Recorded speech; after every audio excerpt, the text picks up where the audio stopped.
We're back with new developments on the investigation into that mass shooting in Lewiston, Maine. A newly released report cites a breakdown in communication and failures in dealing with the deteriorating mental health of Robert Card, the man responsible for the shooting. Our NBC 10 investigative reporter Kathy Curran joining us with the new details she's learning tonight. Kathy.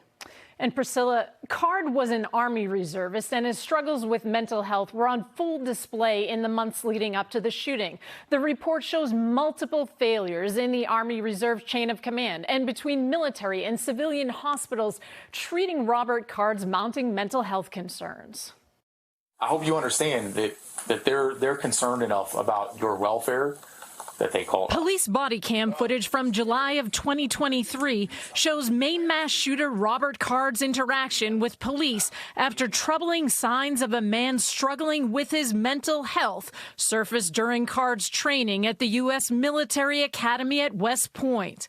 The Army's own investigation reveals that they were alerted to the reservist's mental health challenges in May, but never addressed them until Card had a verbal altercation with his unit members during that training. Oh, because they're scared, because I'm going to friggin' do something, because I am capable.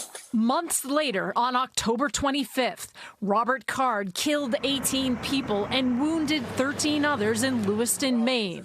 The report paints a picture of a soldier who was paranoid, hearing voices, and whose mental health was spiraling out of control. Card was ordered to undergo a military mental health evaluation and was admitted to a civilian psychiatric hospital. His access to military weapons was restricted, and the report says his supervisors tried to coordinate the removal of his personal weapons, but had no authority to do so. Card was diagnosed with a brief psychotic disorder. It was also noted that he had a hit list. He was prescribed medication and follow-up care.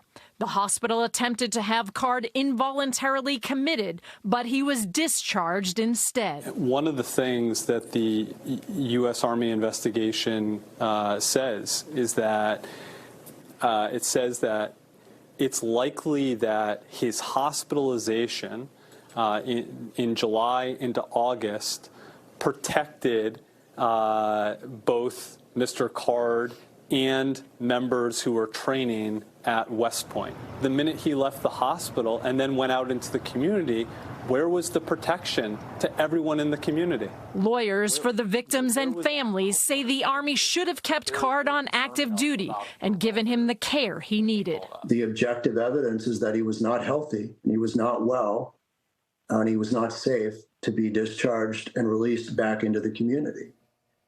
And in September, Card's friend and fellow reservist told his supervisor he was concerned Card would do a mass shooting. They notified law enforcement in Maine. The Army Reserve is reviewing and updating programs, policies, and procedures. And 3 of Card's commanders have been disciplined for dereliction of duty. Kathy Curran, NBC 10 Investigators.